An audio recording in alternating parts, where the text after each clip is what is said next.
حياتي وجنتي، انت عيوني وبسمتي، حبك شعاع بموجتي، والشعر من حبك يسيل، والشعر من حبك يسيل. القلب سعادة من رضاك، والكون عطره من شذاك، كلي على بعضي فداك، إن غبت سموني القتيل، كلي على بعضي فداك، إن غبت سموني القتيل. يا نبض قلبي والوجود، يا روح عمري يا الودود، يا أغلى من كل الحشود، المدح فيك حقق لي، المدح فيك حقق لي.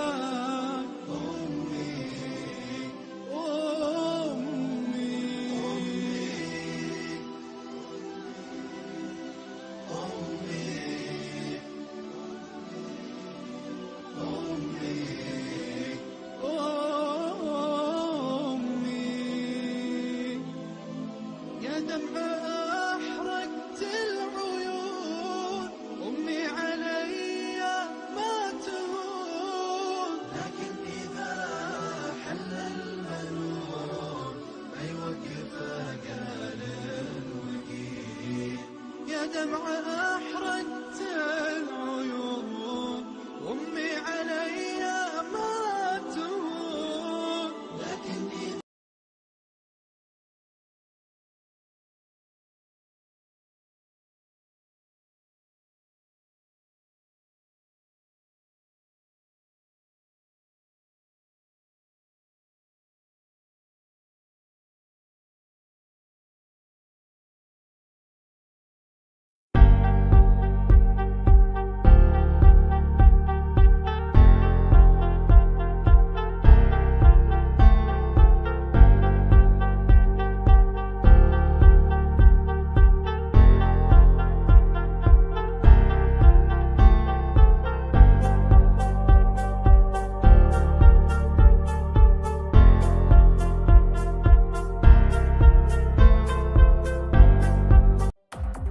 قرض بانک و تجارت، درستی نظارت، طرز حلال شفا، همکاری وعده وفا، احکام هجرت سفر طبق شریعت نظر، این همه در برنامه ترازوی عمل. بسم الله الرحمن الرحیم. السلام علیکم و رحمت الله و برکاته. شنوندگان و بینندگان عزیز برنامه های ما، امروز در برنامه ترازوی عمل و ایدی موضوع صحبت میکنیم که عزیزان اگر این موضوع را ما در زندگی خود درست و کار مانیم، میبینیم که هم خود سربلند هستیم، هم دیگران احتراممان میکنند و هم قلب آرام داریم و تقریبا آسوده بال هستیم. و این موضوع اساساً رابطه دارد اینچنین به پدر و مادران، تا اینکه آنهایی که خود از این گونه تربیت محروم گشتند فرزندان خود را محروم نکنند. آن هم کاشتن شجاعت در قلب کودک و یا اینکه راههای شجاع بزرگ کردن کودک. چیکار کنیم که فرزند ما طور بزرگ شود که شجاع باشد، ناترس باشد و حق خود را گرفته تواند و حق دیگران را پایمال نسازد. برای همین موضوع ما دایر به شجاعت است و این چنین کودک را شجاع بزرگ کردن می باشد. و البته می دانیم که بسیاری ها گمان می کنند شجاع این است که در همه جا می تواند سخن خود را گفته تواند. شجاع این است که به هر کس می تواند بجنگد. شجاع این است که در همه وقت او می تواند اقدام کند. همین که کار جلوی او ایستاد، او می تواند به شتاب از پی آن کار برود. ولی کلمه شجاع سه چیز اساسی را در بر می گیرد که شجاعت خود از کلمه عربی می باشد و اصطلاح آن را علما با سه چیز معین می کنند. یعنی وقتی می گوییم یک نفر شجاع است، او صبور است و او استوار است و این چنین او اقدام کرده می تواند. معنای صبوری یعنی اینجا شجاعت، معنای استواری در بعضی از مرحله های زندگی که همه افتیدن، همه عقب نشینی کردن، همه نتوانستند و از راه خود گشتن، تو در راه خود میمانی چون میدانی راهی تو یقین است و درست است. و این چنین صبور بودن در حالت هایی که می شود شکسته شد، می شود تماما خود را از دست داد، می شود حتی به داد و فغان زد و کارهای دیگر، تو صابر میمانی. و البته که اقدام کردن یعنی دست به کار و دست به عمل شدن. وقتی می بینی که دیگر الان جای اقدام کردن است، الان دیگر وقتی نشستن نیست، تو باید دست به کار شوی. یعنی صبوری و این چنین استواری و این چنین اقدام کردن، این سه چیز در داخل شجاعت وجود دارد. و وقتی ما میگوییم یک انسان در همه جا هر چی دارد میگوید و در قلبش چیزی را پنهان کرده نمیتواند، از کسی نمیترسد، این را نمیشود گفت شجاعت. برای آنکه گاهی میشود که شجاعت از تو تقاضا میکند که صبور باشی و الان وقت آن نیست که این را بگویی. یعنی با حکمتانه در وقتش عمل کردن و در وقتش صبر کردن و در وقتش از موقف خود کنار نرفتن یا این سو آن سو نرفتن، این همه شجاعت می باشد. و چه خیلی که گفتیم شتابان و جنگال شروع کردن یا شتابان به حکمتانه به زد و خورد رفتن و یا اینکه جایش بیاید من شجاع هستم گویان یک نفر برابر 1000 نفر و 2000 نفر در نبرد شدن. البته که این یک نمودی از حد گذرانیدن یا حتی نمیگیم شجاعت، بلکه به احمقی هم نزدیک می باشد. و چیز دیگر چه خیلی که گفتم، در تاجیک ها بعضی ها هستن که میگوین اون نفر مثل او کسی شجاع نیست، برای اون که همه چیز رو گفته میتواند. یعنی آیا همه چیز رو گفته توانستن این شجاعت است؟ وقتی تو کل اون چیزی که به زبان می آوری این رو میگویی، یا اینکه میگوین فلانی با همه می جنگد، با همه جنگیدن آیا شجاعت است؟ و یا اینکه شجاعت را باید در جایش نشان داد و این چنین در جایش باید بجنگید. ببخشید. برای همین اینجا در ما دو شجاعت هست. شجاعتی که در حقیقت شجاعتی پسندیده هست، باید هر کسی که این نمود شجاعت را دارد با خود ببالد که برای اون نعمتی را الله داده است که نه به هر کس داده است. آن هم شجاعتی که در راه حق انسان در وقتی که باید بگوید میگوید، در وقتی که باید استوار بایستد، وقتی دیگرها هر سو شدن او هر سو نشود و این چنین در وقتی که اقدام بکند، خواه آن اقدام های باشد که نقشه های پیش داره و یا اینکه با گفتن و یا با دست و یا با پای، هر نمود هم که باشد، چون هر یک چیز اقدام خود را دارد، او باید اقدام کند. یعنی وقتی برای حق، برای ظلم، برطرف کردن ظلم، برای حق خود را گرفتن، برای احترام خود را در جایش نگاه داشتن و این چنین برای کمک به نفر ما شجاعت کردیم، اقدام کردیم، این مسئله در حقیقت مسئله هست که این نفر را باید ما بگوییم که خیلی انسانی شجاع است که توانست ظلم را برطرف کند یا علیه ظلم یا بگوید یا بجنگد یا چیز دیگر. اما اونی که من شجاع هستم میگوید، راهزنی میکند، دزدی میکند، به دهانش هر دشنامی که آمد در کجای خاص میکند و او شجاع است، برای همین هر نفری که اولا شده دید با او می جنگد، این اصلا شجاعت نیست. یا این رو گفته می توانیم که جنایت، یک نمودی انسان جنایتکار که جنایت های خود را بالای شجاعت و ناترسی می آورد و پنهان می کند. یعنی تو جنایت میکنی، یک نفر بیچاره رو میزنی، جایش بیاید در جایی که نباید صدای تو بلند شود صدایت رو بلند میکنی و این چونین از آن جنگ و جنجال تو، از آن صدا بلند کردن های تو، از آن داد و فغان تو هیچ کس به مراد نمی رسد، به کسی فایده نمی رسد، فقط خود رو نشان میدی. باز میگوی من شجاع هستم، مثل من کسی شجاع نیست. یا یک چند نفر اطراف که بصیرت ندارن میگن این انسان شجاع است. البته که این شجاعت نیست، این یک نماد حماقت است و حتی جنایت است وقتی انسان از روی ظلم، از روی اینکه در جایش نیست داد و فغان زند یا دست برداری کند و جنگ و جنجال. اما شجاعت حقیقی این است که در جایی که میدانی که گفتن تو الان فایده دارد، کردن تو در حقیقت فایده می آورد، یا اینکه گفتن تو فرض است اگر نگفتی ایده تماما نابود می شوند، و یا کردن تو الان وقتش هست اگر نکردی دیگر دیر می شود. در اینجا اگرچه خطر بالایت باشد هم تو اقدام کنی. و شجاعترین نفران کسایی هستند و یا انسانهایی هستند که هرگز نمی گذارند حقوق آنها را یک نامرد بخورد. هرگز ببخشید نمی گذارند نفر بیاید و بالای آنها مسلط شود که آنها را از حق انسانیت، از شخصیت های خود تماما محروم سازد. و چطوری که میدانیم شاید در ما باشد، در کودکای ما باشد، عموما در مردم ما این چیز زیاد دیده می شود، خیلی زود می خواهیم مسئله را با راه پاره دادن و یا با راه خوشامد کردن و تملق کردن یا بعضا با راه گریز حل کنیم.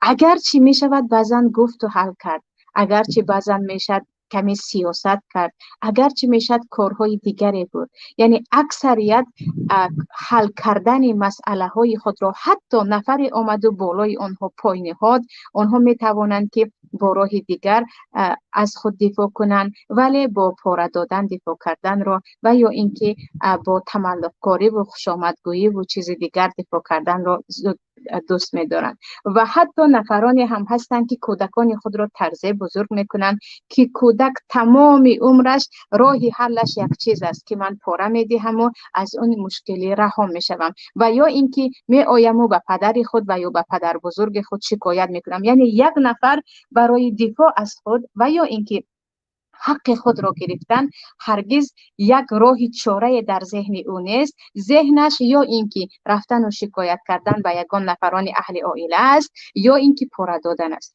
یعنی برای اینکه من اقدام میکنم و ببینم که با این انسان آیا من میتوانم در روبروی این بایستم و یا اینکه من راه دیگری پیدا کنم، طوری کنم که این انسان بداند که من هم انسانم، طوری کنم که این انسان بداند که نمیشود به همه چطوری که تو معامله میکنی معامله کرد. اینجا انسان‌هایی هستند که آنها خود را میشناسند، اینجا نفرانی هستند که از خود دفاع میکنند. من چیکار باید کنم؟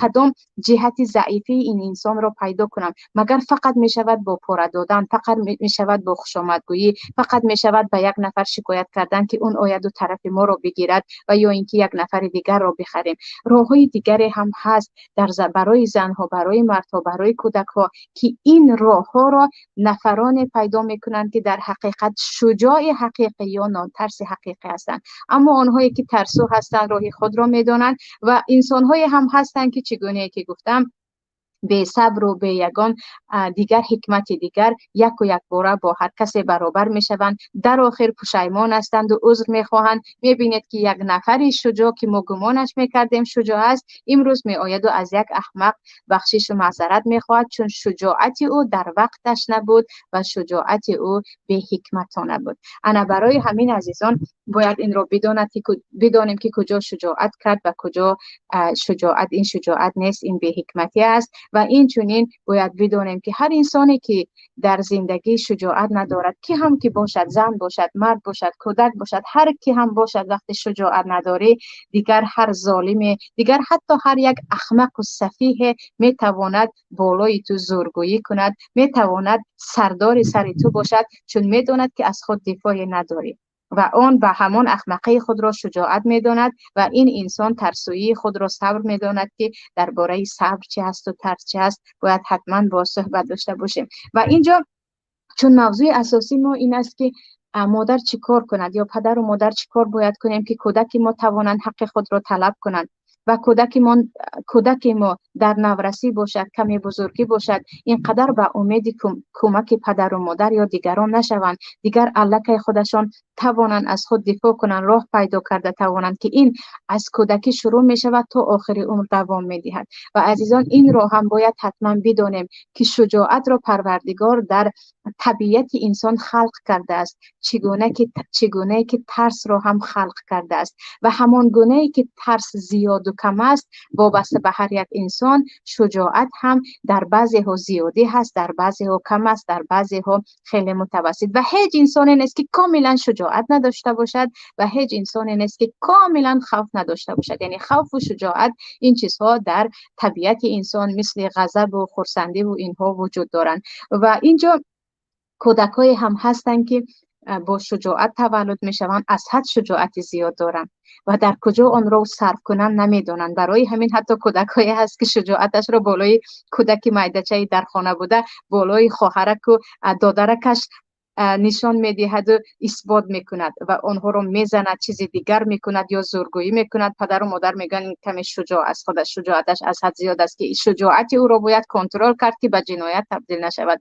و کودکانی هم هستند که طبیعی ترسو هستند ولی شجاعت هست و پدر و مادر اگر برای تنمیه یا زیاد کردن شجاعت این کودکایی که خیلی ترسو تولد میشوند یا طبیعت ترسانچه که دارند اگر حرکت نکردن، این کودک تا مرگش ترسو میماند. اگر زن هست تمام عمرش حتی از سایه شوهرش و همسایه ها میترسد. اگر مرد است کم نیستند مردهایی که از زن خود تا آخر عمر میترسند، برای اون که شجاعت آنها تقریبا وسعت نیافته است و یا اینکه طرز مانده است که دیگر آن شجاعت کاملا به خاموشی دارد یا نیستشوی دارد میرود. برای همین اینجا نقش پدر و مادر در بزرگ کردن کودک شجاع خیلی مهم است ولیکن راههایش را هم باید بدانیم.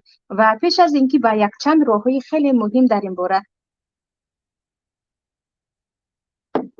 صحبت کنیم، عزیزان وقتی به تاریخ پیامبر صلی الله علیه و سلم و صحابگان نظر میکنید، وقتی میبینید که با کودک چگونه پیامبر مناسبت میکردند و صحابگان در کودکی چگونه بودند و کمی مقایسه میکنید با کودکان زمان امروز و کودکان مسلمان عموما، فقط تاجیکستان نه، خیلی یک تفاوت عجیبی هست و باز هم خودتان 100% درک میکنید که چرا حال مسلمان ها امروز به این روز افتیده است، چرا ما مسلمان ها در همه جا این گونه خوار شدیم و زار شدیم. پس از تقریبا خلافت آخران عثمانی میبینید که هر کجا که زیر پا هست دیگر دارد مسلمان بیچاره یا پناهنده یا چیز دیگر است. اولا وقتی به زندگی صحابگان من خود نظر کردم و من خیلی جالب بود قصه عبدالله ابن عمر ابن خطاب. عمر ابن خطاب را همه میدانیم مرد شجاع و جسور است که با آمدنش عزت یا اسلام یا عزت اسلام سبب در عزت اسلام عمر ابن خطاب بود.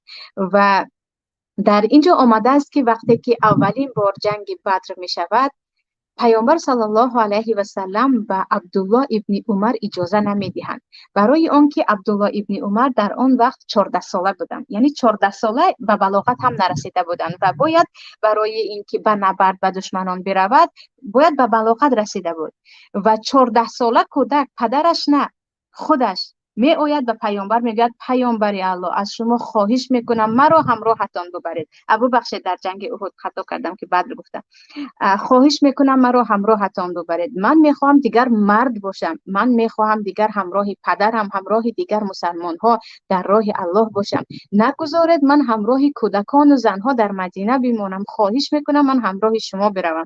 ولی پیامبر میگویند هنوز کوچک هستی پسرم، نمیشود تو را با خود برد.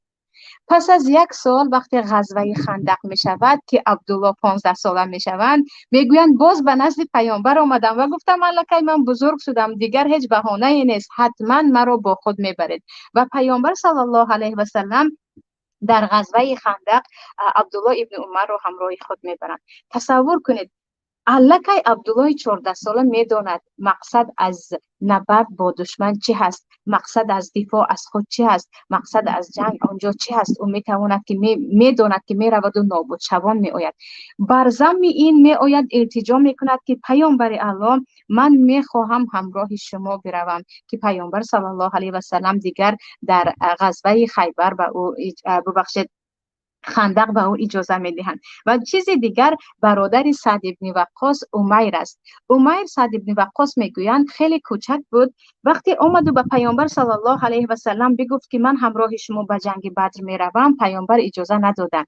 اونقدر گریه کرد و گریه کرد که دیگر پیامبر رحم کردند، گفتند با این گریهش من طاقت ندارم، میتوانیم او را همراه خود ببریم.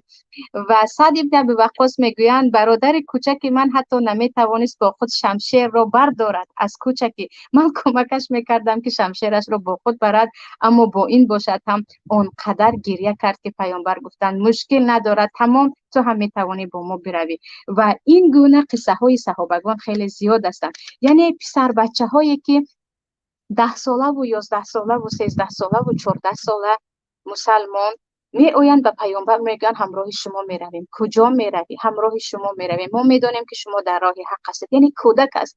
الان تصور کنید کودک ها در آن زمان یک با همدیگر فخر میکردن اگر در یکان جایی که در حقیقت اگر آنها کوشش کنند یا در جایی که شجاعت خود را نشان دادن نفع بزرگ برای مسلمان ها هست. و آنها برای این حتی از پدر خود پنهانی هم به نزد پیامبر می آمدن و به پیامبر نگاه کنید که پیامبر به هر یک آن کودک نشسته صحبت میکردن، اگرچه پیامبر صاحب عائله هستند، قائد هستند، یعنی راهبر هستند برای مسلمان ها، راهبری آن همه عسکر هم هستند، اما به هر یک کودک همراهش می نشینند، میگویند خرد هستی بعداً میروی. یعنی نمیگن که کودک است او رو به نزد من نگذارید، گوید من کاری زیاد دارم، اگر به جز با کودک ها صحبت کردن دیگر کار برای من نیست. نه، پیامبر به هر یک آن کودک نشسته صحبت میکردن. و عجیبی دیگر بین کودک ها این فخر بود که وقتی همراه پدر همراه پیامبر به سفر میبرایند، اون هم سفری که پر از خطر است که شاید جانت را در آنجا بدهی. و میبینیم که با این نمود کودک ها، با این نمود سربازان شجاع، پیامبر صلی الله علیه و سلم چه دولت بنیاد کردند، آن هم که 1300 سال از قوی ترین خلافت در روی زمین بود و کسی آن را تا همه به نزدیکی نتوانست ویران کند. اگرچه مشکلی ها در داخلش بود ولی به هر حال ما توانستیم 1300 سال در زمین حکمرانی کنیم با این گونه رادمردها. و اکنون در زمان حاضر علل خصوص به پسر بچه های 13 ساله 14 ساله نگاه میکنیم. علل خودم که من مادر هستم، پسرچه 13 ساله دارم، میبینید که برای پسرچه ها مهمترین که آیفون قیمت دارد، که تلفن چگونه دارد، حتی برای پدر و مادرها هم. یعنی یگان تایی از آنها در این که پسری من در کارهای خیر چگونه پیش قدمی میکند مهم نیست. پسری من در بعض بازی ها در شناخت تلفن یا اینکه در خرید تلفن در این چیزها چگونه کلش کار میکند صحبت میکنند. و یگان جای تاسف هم از آن نمیخورن که کودک الکی 13 ساله است 14 ساله است. این گونه کودک ها در وقتش مرد خانه بودن، می توانستن یک عائله را بخورانند بپوشانند. اینها دارن چیکار میکنن؟ ما چگونه بزرگ کرده ایستادیم؟ درست است که میگویند وقتی در طرف یا در نعمت فرزند را بزرگ کردی او خیلی ضعیف بزرگ می شود، وقتی در مشقت بزرگ کردی او مرد بزرگ می شود. اگرچه پدر و مادر خیلی دارن مشقت میکشن، اما برای فرزند اکثریت طرز شرایط خانه را معین کردن که او نه فکر از برای کار خیر چیز دیگری دارد. برای همین این مسئله، یعنی اگر این گونه دوام دهد، نمیدونم شاید پس از 30 سال باشد، شاید پس از 20 سال باشد، اگر عزیزان با هم زنده و سلامت باشیم، میبینیم که از دست این نورس هایی که ما خودمان داریم بزرگ میکنیم چی میشود. فرزندهایی که برای آنها مهم از پدر و مادر نشستن با تلفن است، برای آنها اگر تلفنت ارزان تر هست دیگر تو قدرت پستر است. آنهایی که در لباس و در ظاهر اساسی شجاعت را میبینند که حتی به لباسش نگاه کرده به یک نفر همچون شجاع می توانند، یا به آیفون و به تلفنش نگاه کرده میگویند که در صنف از همه آبرودار ما نفری هست که آیفونش قیمت‌تر یا تلفنش قیمت‌تر باشد. پس اینجا پدر و مادر با این گونه کودک ها باید کار کنند، نباید گذاشت که کودک این گونه بزرگ شود، وگرنه وای که در آینده خود این کودک رو چه چیزها در انتظارش هست. یا هر دخترکی که شجاعت رو در لباس می‌بیند، یا هر دخترکی که شجاعت رو در خودکشی می‌بیند، یا هر دخترکی که شجاعت رو در بیماری و خود رو به بیماری زدن می‌بیند که من اگر بیمار شوم دیگر همه گفته‌های مرا گوش می‌کنند، اینها چیکار کرده می‌توانند در آینده. و اینجا مسئله دیگر چه خیلی که گفتیم، مسئله افزایش دادن شجاعت بر گردن پدر و مادر است. هرگز گفته نمی‌توانیم که نه خودش همینطور یک ترسو بزرگ شده بود و همین طور هم باقی ماند، یا گفته هم نمیتوانیم که خودش همین طور خیلی جسور بود، ما هم کار نداشتیم و یک جنایتکار شد. برای آنکه پدر و مادر خیلی نقش بزرگ دارند، حتی در مسئله دین. در مسئله دین حتی پیامبر صلی الله علیه و سلم میگویند بدانید که تمام کودک ها با فطرت یکتاپرستی تولد می شوند. کودک وقتی به دنیا آمد خودش در قلب او یکتاپرست است. او می داند که زمین و آسمان خالق یکتا دارد و او بنده فقط یک ذات است. ولی این پدر و مادر هستند که یحودانه او ینصرانه او یمجسانه. پدر و مادر هستند که او را یا یهودش میکنند، یا نصرانیش میکنند، یا مجوسش میکنند، یعنی آتش پرست. یعنی تا اندازه عائله برای فرزند تاثیر میگذارد که پیامبر میگویند پدر و مادر سبب یهود یا نصرانی یا بیدین شدن کودک است، وگرنه کودک ها با فطرت پاک یکتاپرستی می آیند. انا همین گونه شجاعت هم همین گونه است. کودک به شجاعت تولد نمی شود. خیلی که گفتیم هر یک کودک شجاعت خود را دارد، اما این پدر و مادر هستند که شجاعت کودک را باید وسعت دهند و با کودک کار کنند تا اینکه او تواند در آینده چگونه که گفتیم اگرچه از کسی دفاع کرده نتواند، حداقل از شخصیت خودش دفاع کند. نگذارد که یک نامرد بیاید بالای ناموس او، بالای سر او، بالای همسر و فرزندان او هر کاری که خواست بکند.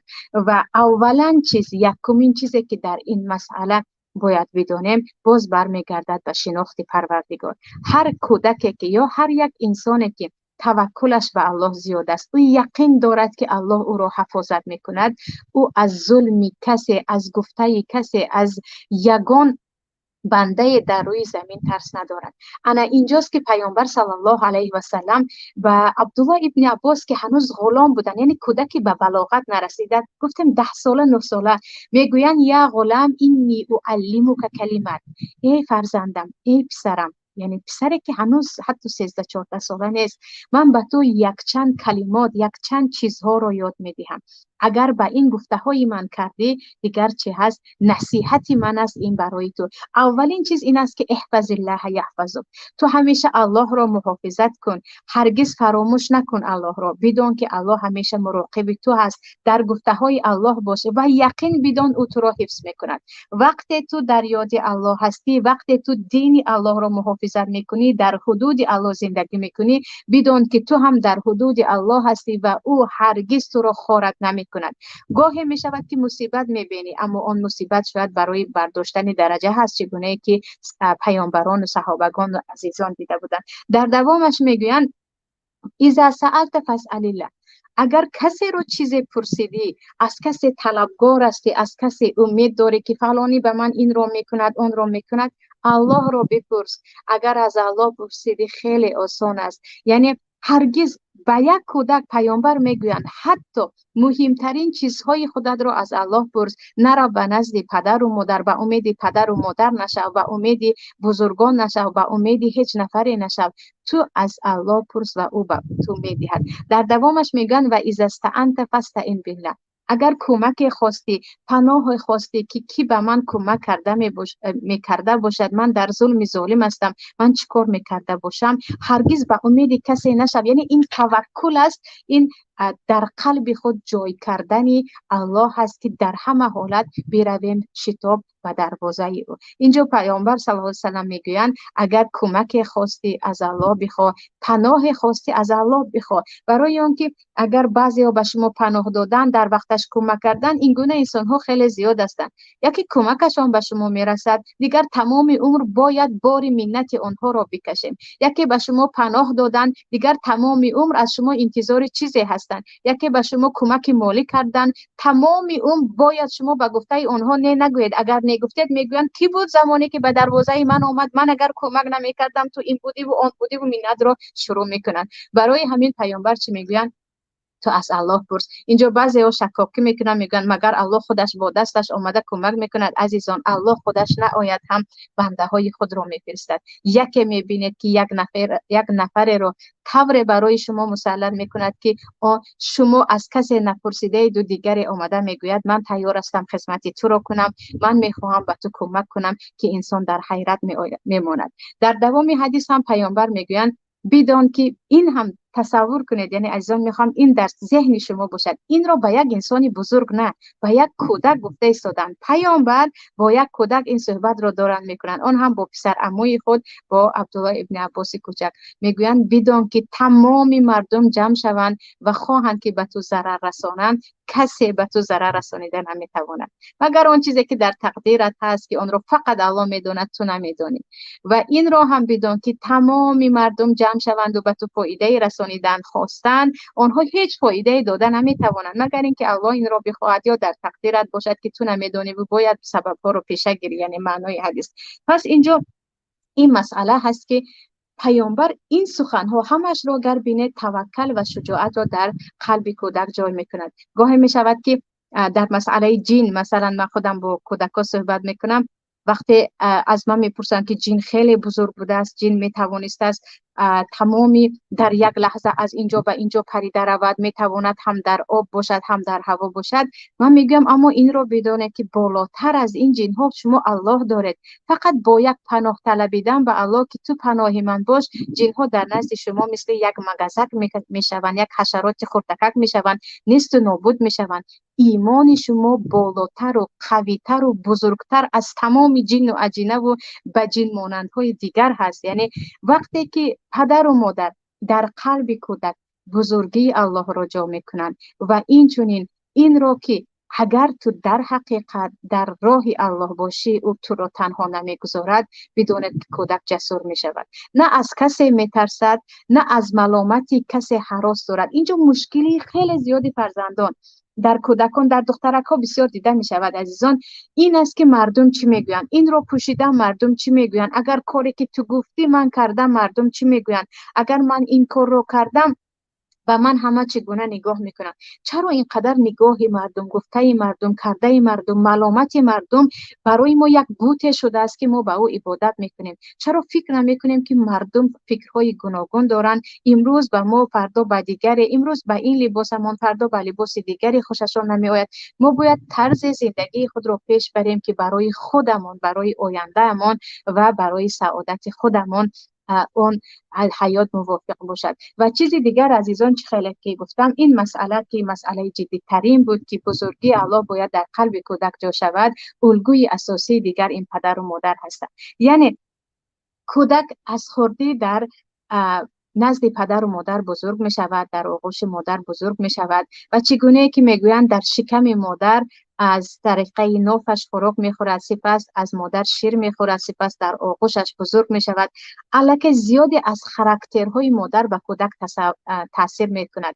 خواهد نخواهد کودک جزء از خاراکتر مادر را با خود دارد، مگر اینکه بعضی کودک ها بزرگ میشوند و علیه این خاراکترها اقدام میکنند که تماما دیگرگون میشوند، اما بعضی ها تا مرگشان مثل مادرشان میمونند، یا اکثریت میبینید که میگوید عیناً مثل مادرش است، عیناً همون چیزهایی که مادرش میگوید او میکند، همون کارهایی که میکند او میکند. این گونه کودک ها هم زیاد هستند که بعضی ها هم هستند که نه خودشان الکی درک میکنند و میگویند نه این خاراکتری مادرم بود، من باید دیگر شوم و از این چیزها. برای همین الگوی اساسی در مسئله شجاعت برای کودک، علل خصوص کودک کوچک، این مادر است و البته پدر و مادر است، ولی چون پدرها زیادی در بیرون هستند زیادی مادر است.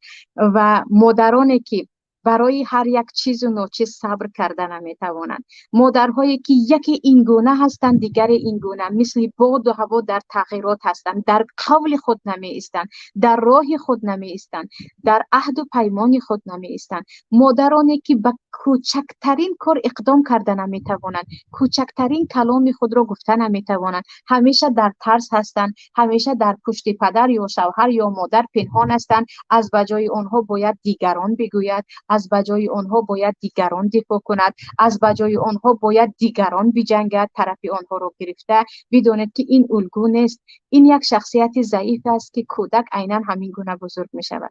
برای همین مادر ضعیف اولین عامل یا گفته می توانیم که بزرگترین سبب هست برای ترس و بزرگ شدن کودک. و علل خصوص مادرانی که به هر یک کوچکترین مصیبت دست به خودکشی زدن یا با طلب طلاق کردن یا با داد و فغان کردن که از این دیگران را ترسانند، یا اینکه با برآمده از خانه رفتن و چند روز نآمدن پرابلم ها را یا مشاکل ها را حل میکنند. این ضعیفی است. ضعیفی این است که تو برابر مشکل ها بجای اینکه صابرانه به فکر کنی در این باره چگونه حل میکنم، یک راهش رو پیدا کنی، اهل مشورت رو پیدا کنی، خود رو از دست ندهی، شخصیتت رو از دست ندهی. بجای این تو یک و یک بار خودت رو از دست میدی، از اینجا به اونجا میدوی. از این بدترش تماما نه زبان خود رو نه کار خود رو کنترل کردن نمیتوانی. چه شخصی هستی؟ شجاع هستی یا ضعیفترین نفری که تو باید به یک تبابت یا اینکه به یک حمایت دیگران در اینجا خیلی نیاز داری، به تو باید تبابت رسد. و در اینجا چه خیلی که گفتم، مادرانی که میگویند من نمیخواهم فرزندم ترسو باشد، علل خصوص دخترک هم باید همیشه از خود دفاع کند، او چون مادر است. و چگونه که میدانید همیشه ما میگوییم که یک زن باید شیر بچه های به دنیا بیاورد. کجا شیر بچه میآورد؟ یک مادری که خودش همیشه ترسانچک است و یا با گریه بلند یا با داد و فغان یا با بیهوشی یا با چیز دیگر مشکلش را حل میکند. اینجا زنها باید شجاع باشند، زنها باید شجاع بودن و چگونه در این راهی که ما میگوییم نامش شجاعت هست استوار بیستن یاد بگیرند تا کودک آنها هم هر وقتی که بزرگ می شود بداند که مادر من این گونه در مشکلی ها بود، مادر من این گونه رفتارش بود، او می توانست من هم بتوانم. در پدر هم عین همین، یعنی پدر علل خصوص برای پسرچه ها بالاترین الگو و نمونه است. پدری که همیشه با داد و فغان کردن، در زده برآمدن یا اینکه مشکلی ها رو با پاره دادن یا خوشامدگویی کردن یا تلفن رو کشته به کسی جواب ندادن و با اینها مشکلیش رو حل میکند، برای پسر خود چگونه میتواند یک انسان نمونوی باشد، یک انسانی باشد که پسر بگوید مثل پدرم من شجاع میشوم. برای همین فرزندی شجاع میخواهیم، باید خودمون شجاع باشیم. چیزی دیگر برای جای کردن یا گفتیم راه دیگری برای در فرزندی شجاع تربیت کردن این است که خود زبان خود را از تحقیر کردن کودک باز داریم. یعنی چقدر که کودک را تحقیر کردیم که تو ترسانچک هستی، تو این هستی، تو بیفهم هستی، تو اون هستی، کودک این گفته های ما را الکی طبیعت خود قبول میکند که الکی من همین هستم. برای همین میبینید که در غرب یا حتی در زیادی از جامعه هایی که عموما مسلمان نیستند و کودکشان همیشه تشکر میکنند، همیشه حتی کودک اگر من ترسیدم مردم گفت میگن بوکی نیست، انسان میترسد ولیکن پس از ترسیدن باز شجاعتر میشوی، بوکی نیست. اگر ما گفتم ترسیدم مردم دیگر میگویم انسان هستی، تو ترسو است که میترسی، دیگر به تحقیر کردن شروع میکنن. برای همین یکی از راههایی که کودک اعتماد به نفسش رو به خود باور کردن، در صحبت کردن ناترسانه صحبت کردن، در اقدام کردن و فکرش را گفتن ناترسانه فکر خود را و یا اینکه رأی خود را بیان کردن، کودک در این کارها باید شجاع باشد. این است که از کودک باید زیادی تعریف کرد. البته کاری خوبی اگر کرد، نمیشود که برای کاری بدش همیشه کودک رو تعریف کرد که از خود نروند. اگر کاری خوب کرد، اگرچه اون کاری خوب در نظر ما خیلی کوچک است، باید کودک رو تعریف کرد که تعریف پدر و مادر، علل خصوص پدر تعریفی که به دخترش میکند یا به پسرش میکند که پدر در نزد فرزندان دیگر شاه خانه هست، کودکان دیگر به خود باور میکنند و میتوانند صحبت کرده توانند. برای همین میگویم که او کودک ارکه هست، در همه جا گم میزند. برعکس اون کودک را پدر و مادر تا اندازه آزادی دادن که او دیگر آزاد صحبت کرده میتواند. در ما یک عباره خیلی عجیب غریبی هست که کودکانی که در همه جا بی مشکلی صحبت کرده میتوانند، میگویم ارکه کلان شده است. کودکانی که به گفت خودمون گپی دهانشان گفته نمیتوانند، فقط ترسو هستند یا شرمگین هستند یا سرشان خم یا دستشان رو چیزی کرده میستند، میگویم خیلی شرمدارکی آرام است. عزیزم، این شرمدارکی آرامی نیست، این یک ترسانچکی است که این کل عمرش این باقی میماند. تا آخر عمرش او نمیتواند گپی دهانش را بگوید. هرچی به عیب باشد هم نمیتواند ثابت کند که این کودک عیب ندارد. اما کودکایی که پدر و مادر زیاد با او صحبت میکنند، تعریفش میکنند، قصه ها از او میخواهند، امروز چی شد، چیکار کردی، کاری کرده توانستی. یعنی با کودک زیاد صحبت کردن و تعریف کردن و کودک اعتماد به نفس میبخشد که کودک تواند در آینده هم در همه جا مشکلی هایش را گفته تواند، حقش را ستانیده تواند. برای همین عزیزان راه اساسی اینجا تعریف هست و صحبت است که با کودک ها باید صحبت کنیم، اگرچه صحبت هایی که برای ما پوچ است، قدر ندارد، تا اینکه کودک آزاد صحبت کردن و جسارت در گفتن رو پیدا کند. در ما مشکلی در این است که جسارت در صحبت کردن خیلی کم است. چگونه که میدونیم ایده هستند که دارند، در داخلشان کنز است و در داخلشان پر از حکمت است، اما به زبان آوردن نمیتوانند چون جرأتی یا جسارتی گفتن ندارند. و البته چیزی دیگر، چگونه که میدانیم در سالهای اخیر برای شستن مغزها و برای کاملا تغییر دادن ذهنها، علل خصوص ذهن مسلمان ها، دارن از فیلم های مبتذل استفاده میکنن، از فیلم هایی که بجز فحش و فحشا، بجز اینکه تو آزادی بدون پدر و مادر میتوانی، بجز اینکه تو از 13 سالگی میتوانی صاحب زن و فرزند و یعنی غیر مشروع شوی، این گونه فیلم ها روز از روز دارد زیاد میشود و بالای این تمام آن مسلسل ها یا سریال هایی که 1001 نماد هستند.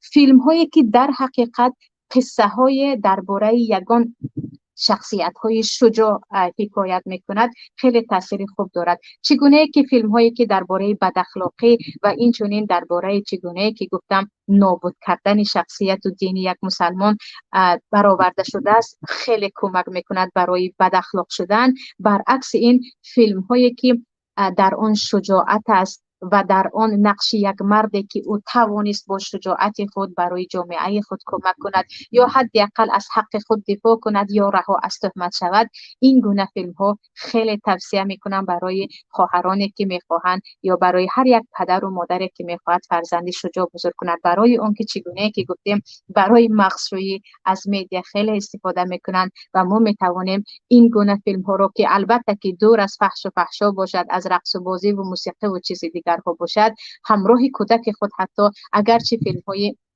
مثلا حیاتی باشد و اون گونه اخلاقی نه، لیکن یک انسان از حق خود دفاع کرده توانست، یک انسان توانست مثلا از حق کسی دیگری یا یک انسان با شجاعت خود به ایده کمک کرد، از آن استفاده کنیم. و البته این را هم دانسته مانیم که عزیزان شجاعت در گفتن و در کردن و در اقدام و در ثابت ماندن خیلی مشکل است، اما این را چگونه که صبر و علم و دیگر جسارت و همه این اخلاق های حمیده رو انسان با طلب از صبر و بالتصبر و العلم و بالتعلم میتوانیم به دست بیاریم. این چیز رو هم ما میتوانیم به دست بیاریم و میتوانیم در کودک خود هم، ببخشید از این مگس خیلی اذیتم میکند، میتوانیم در اینجا در کودک خود هم پیدا کنیم. ولی این کاری آسان نیست و به یک گفتن نمی شود. باید بالای این فکر کرد و بالای ترس های کودک خود هم فکر کرد، برای اینکه بعضی کودک ها حتی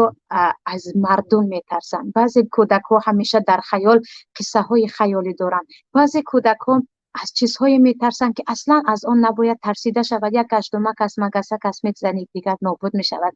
بالای این هر یک پدر و مادر وابسته به فرزند خود که در کجا او ترس دارد، در چی مشکلی دارد، که باید هر یک پدر و مادر این را بداند، باید پیداش کنیم، کشف کنیم، آموزیم و بالایش کار کنیم تا فرزند جسور بزرگ کنیم، فرزندی که او تواند از حق خود دفاع کند، از حق دیگران دفاع کند، کسی نتواند او را غلام خود کند، کسی نتواند حقوقهای او را پایمال کند و او هم با فخر بگوید که من جسور هستم چون پدر و مادری جسور داشتم و من جسور بزرگ شدم چون در عائله مرا بزرگ کردن که جسارت در آن عائله شعار خانواده بود.